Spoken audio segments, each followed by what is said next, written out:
Good morning. My name is Jack Dorsey, and we are joining you live from Twitter headquarters in San Francisco.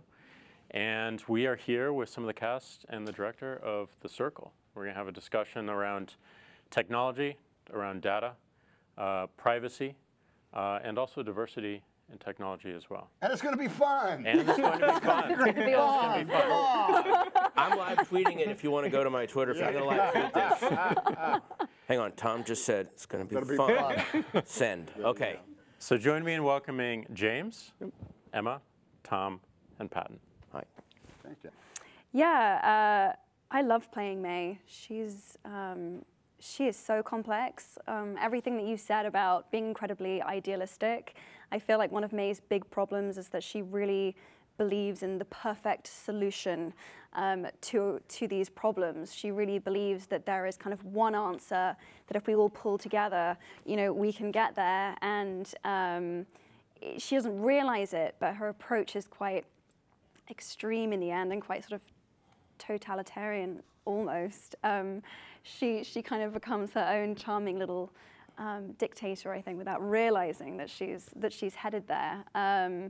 And you know, but with such good intentions, and I think that's what you and I were so drawn to all the time, was that she had these incredibly good, is coming from a good place, but kind of ultimately a very warped vision and way of getting there.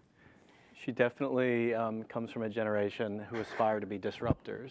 Yes. Right, and I think we generally see that as a good thing. Disruption can disrupt the status quo, but we've also clearly seen in the past year how people can come in from a different industry and affect the world negatively in politics, whatever it is, and disrupt things, and it doesn't always work out the way we think it is. So that's certainly the case for May, but she does have good intentions. She's very idealistic. Yeah.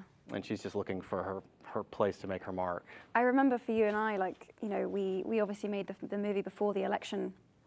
And oh yeah, remember that? Yeah, remember that. Yeah. But that watching the election, we were like, wow, it feels like everything that we're touching on in this movie is playing out in front of our eyes, you know, just months after we you know, called cut and wrapped on that movie. And that was really remarkable for me. I felt like, you know, life, art, reality, all kind of coming together, and I think there's stuff that we predicted that I really wish we hadn't predicted accurately. Yeah. I wish we'd gotten way more stuff wrong. Yeah, that would have been nice. You know, I made this old movie when you were very young. You might have seen it when your parents were. When I was a fetus. Well, you might have, like, Mom and Dad are going out. We've rented You've Got Mail, so you can watch it again. Oh, stop it! I don't know how old you are. It's a talk. The thing we had then was that even right then, we had this thing of which you had to send an email to somebody, but inside that email between myself and Meg Ryan was this great promise of romance and happiness and love at last and a connection that you couldn't get any other way. But it was old technology. You had to send an email, and it was also based on anonymity. What you do, Twitter, now you can communicate with the entire world with that same brand of promise and potentially that same brand of anonymity, although if you're really cool, you actually will say who you are, so you're not hiding behind anything. But when you do that, you might be opening yourself up to all sorts of other contexts that you're not asking for. So it's odd. The technological triumph that we've all been able to experience has us in that same exact place, except it happens much, much quicker. And it can go around the world. I know, even as we are joking now, thousands of people are watching us on this live feed. I'm going to say there's 6,250 people watching us right now. You know, you can either add zeros onto that or not. And that is an absolute magnificent reality, no matter what you want to sell. A movie like The Circle that we're all very proud of, but we could be selling something, you know, ridiculously malevolent if we wanted to, and we'd be using the same exact technology. So it comes down to some degree of personal responsibility. That was something I wanted to speak to as well, which was when you mentioned this kind of like amped up version of herself that May becomes when she takes the decision to become transparent. When to be transparent in our movie means that May agrees to be watched all the time throughout her, you know, every single second of her daily life. And I remember James directing me and saying, you know, like more, more, more. And playing the version of May that was being watched all the time was exponentially more exhausting than playing the version of May who was just kind of interacting in a way that when she wasn't being watched. And it's interesting because I recently just obviously did this press tour for Beauty and the Beast, and I guess it's kind of like, it's on my mind, but I did Jimmy Kimmel, where he makes you read the mean tweets. And it made me realize as I was doing it, I was like, wow, you know, it's being asked of me and it's being asked of my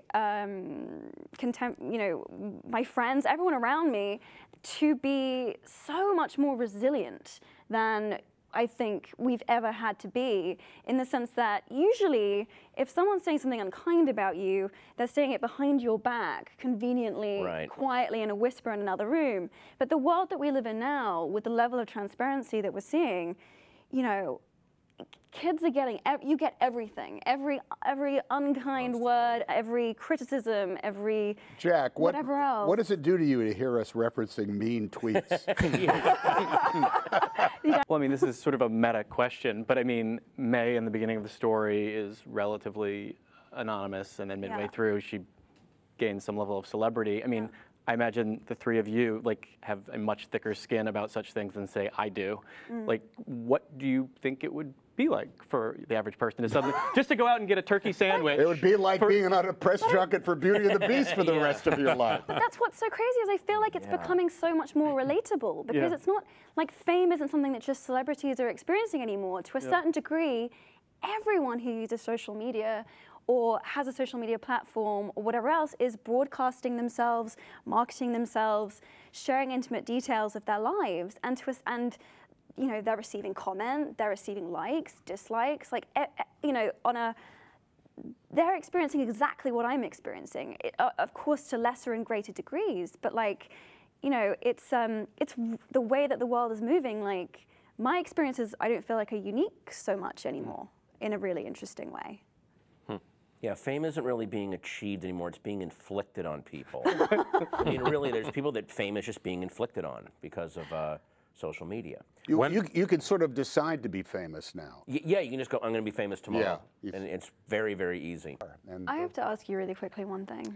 Hit me. Has anyone ever got back to you about whether or not they've found a missing glove? You know? This is how Tom uses his social media. If you post gloves and shoes and odd socks. Only singles. Have they been reunited? Yeah. This is what I need to know. My deep-seated fantasy is that yes, someone has said, "That's my glove," and they go right back to the corner of wherever it was taken, and they pick it up. Why did you think to start doing that? Well, because whenever I would see, it started with like gloves, but also like little baby shoes and booties, and I said, "That's a story. That's a story of, you know, someone got home to their apartment and said, oh, I lost my glove. Can I afford another glove? That was a great, you know." Or the little baby says, "Why is the baby crying? Oh my God, her foot's freezing because her booty fell off I'm going to do the in the park." breakfast show host thing and say that is all we have time for, folks. And thank you so much for tuning in and for listening. And our movie opens this Friday, if you'd like to go and see it. 世界一ホットな SNS 企業サークルはあなたのいいねもログインもパスワードも一括管理。 Do you like to share? 情報をシェアし、より良い未来を目指します。 You got the job at the Circle. そしてさらなる新プロジェクト。 They will be the first circler to share every single second of her work. サークルの新サービスを使い、 Good morning, everyone. Hi. 生活のすべてをシェアします。 May you're a valued part of the circle. We can finally realize our potential. Do you feel ready? Soul Search can find Fiona Highbridge in under 20 minutes. You're such an enigma. You're most scared of? Unfulfilled potential. False modesty won't work here. You should be psyched. I know you meant well, but they started calling me a deer killer. Does this really seem okay to you? Hey, everybody. The perfect use of Soul Search. Let's find your friend. They can use it however they see fit. Everyone's data in the circle is being studied. Knowing is good, but knowing everything is better. It was a bad tool, a bad system. It can be fixed. Things at the Circle, they need to change. Is there anything you want to tell us? The Circle